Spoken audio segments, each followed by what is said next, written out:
Tapi mungkin kalau anggota, kalau untuk yang perempuan mungkin minta tolong anggota kita bisa. Oke, siap. Bapak sambut diberikan tiga. Oke, ada kan? Assalamualaikum warahmatullahi wabarakatuh.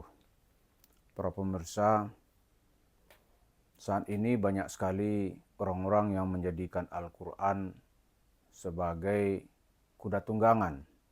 Kuda tunggangan maksudnya untuk melancarkan urusan duniawi. Tepatnya untuk mencari duit dengan tameng Al-Quran. Dalam Al-Quran sendiri, kelakuan manusia seperti ini sudah diantisipasi dalam surat Al-Furqan, surat ke-25, ayat 30. A'udzubillahi minasyaitonirrajim, bismillahirrahmanirrahim.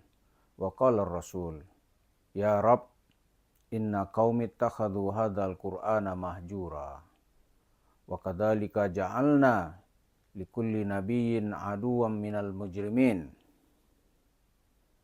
Wa kafa birabbika hadiyan wa nasira. Dibunyi itu kata Allah, Rasul berbicara yang diraksikan oleh Al-Quran. Rasul berbicara, maksudnya itu Rasulullah ya. Sesungguhnya ya Tuhan, umatku atau kaumku menjadikan Al-Quran ini sesuatu yang diselewengkan atau yang ditinggalkan dan yang diabaikan. Seperti itulah kata Allah, kami jadikan setiap nabi itu punya musuh, yaitu orang-orang yang suka berbuat dosa, kaum mujrimin. Tapi cukuplah Allah, wa kafa birabbika hadiyan wa nasira. Cukuplah Allah itu sebagai pemberi petunjuk, pasti dia beri petunjuk dan pasti dia menolong. Kita ini sering terkaget-kaget ya dengan orang-orang yang paket jualannya itu Al-Quran. Karena memang umat Islam menganggap Al-Quran itu sebagai kitab hidayah. Karena itu kemana-mana sering orang membawa Al-Quran. Sering di pojok masjid kita lihat orang-orang duduk dan membaca Al-Quran. Tapi semangat masyarakat yang begitu luar biasa ini, ada aja tokoh-tokoh atau pihak-pihak tertentu ingin menjadikan Al-Quran ini menjadi kitab nista. Misalnya dalam berita yang kita lihat yang ditayangkan oleh kepolisian, itu dia jualan narkoba tapi melalui cover Al-Quran.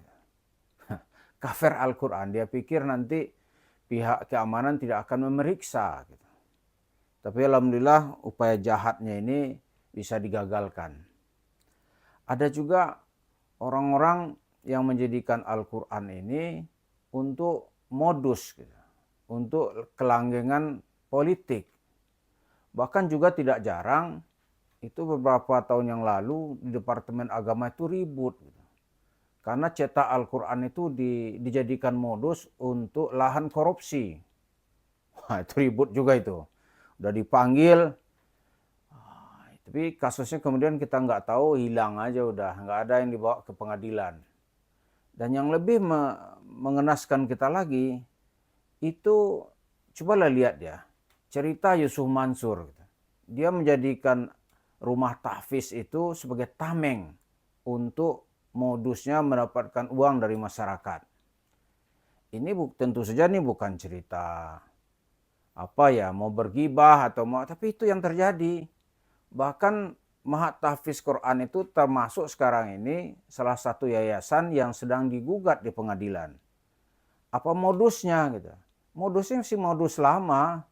Itu minta duit ke masyarakat, mengajak orang untuk berinvestasi, berdagang lah ya, supaya bisa membantu rumah tahfiz. Jadi orang kan melihat ini pahala, ini oke aja, tidak perlu ada penalaran, pembahasan ini proyek ini layak apa enggak gitu. Atau proyek ini masuk akal apa enggak. Kalau ada sedikit aja yang berpikir positif di saat itu atau kritis, maka dia terhindar dari tipu daya Yusuf Mansur gitu. Itu salah satu kasus di Masjid Kota Wisata Cibubur, itu menelan kerugian itu lebih kurang 55 miliar. Itu modusnya yang paling mendorong orang itu ada figur ustadznya, ada cerita rumah tahfiznya. Itu aja Al-Quran. Dijualan Al-Quran. Ya kan? Itu membuat orang jadi tertipu. Karena sering sekali ya kalau udah bicara Al-Quran ini, akal kita itu menjadi tumpul gitu. Apa contoh yang lain lagi? Sering kan orang kan, oh kalau mau masuk surga enggak, ayo wakaf Al-Quran. Itu saya tahu modusnya. Modusnya apa nanti? Ini kan orang senang aja nih. Ya sedekah 100.000, 200.000, orang anggap tuh ya adalah pahala untuk kehidupan akhirat. Gitu kan? Tapi tidak sedikit juga orang-orang ini dia mau membuat paket bisnis dari jualan Al-Quran.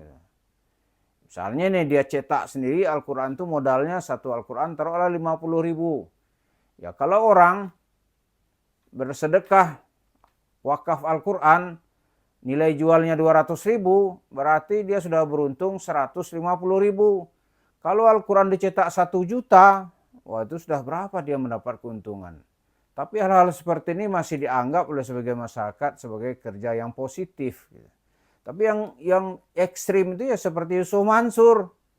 Sehingga mahat tahfiz Qurannya termasuk yang diseret ke pengadilan. Lalu santri-santrinya itu sebagai kuda Troya gitu. Jadi orang menghafal Al-Quran dengan ikhlas tapi jadi objek jualan. Maka sekarang itu termasuk paket yang sudah dijauhi oleh masyarakat. Masyarakat nggak mau lagi lah. Ini paling jualan lagi gitu. Tapi ya semangat orang untuk membantu Al-Quran ini luar biasa. Karena itu ada juga tuh pesantren yang menjual cerita santri gitu. Waduh ini Al-Quran sudah robek. Mau kami baca sudah nggak jelas gitu kan. Tapi di mana-mana iklannya menjanjikan surga ya. Ya wakaf 1 Quran dapat surga ya bayangkanlah itu.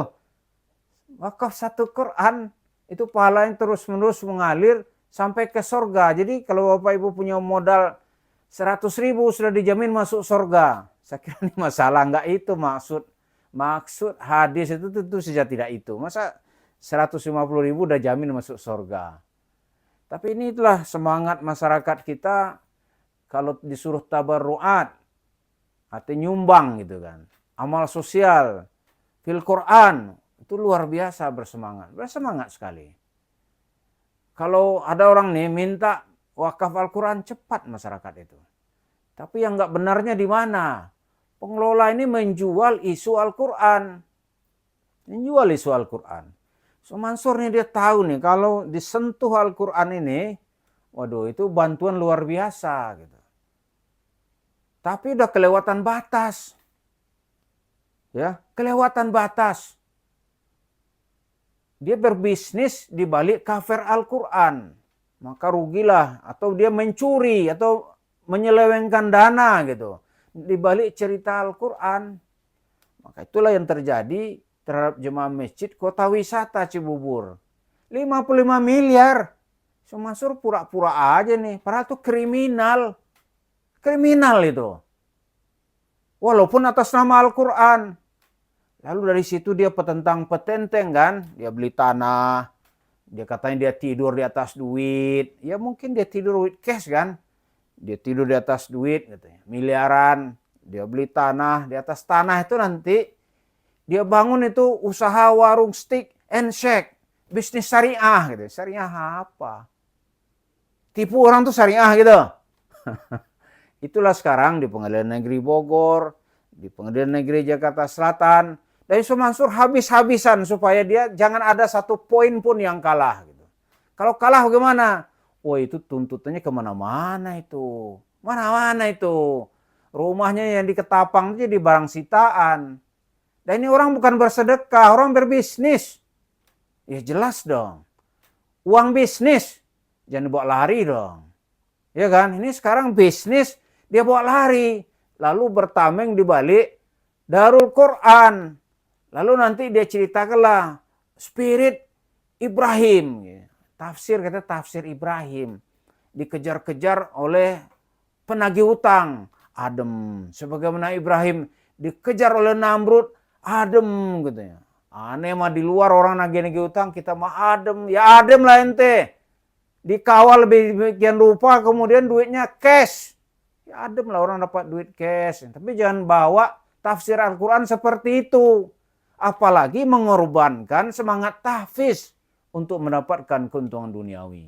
Itulah yang dilakukan oleh Yusuf Mansur dan juga diikuti oleh pihak lain. Tapi saya kira keadilan sosial itu segera akan mengejarnya. Masyarakat sekarang sudah tahu siapa dia sesungguhnya, bagaimana kelakuannya, dan objek rumah warung stick and shake-nya itu didapatkan dengan cara-cara yang tidak benar. Mari kita lihat perkembangannya. Terima kasih.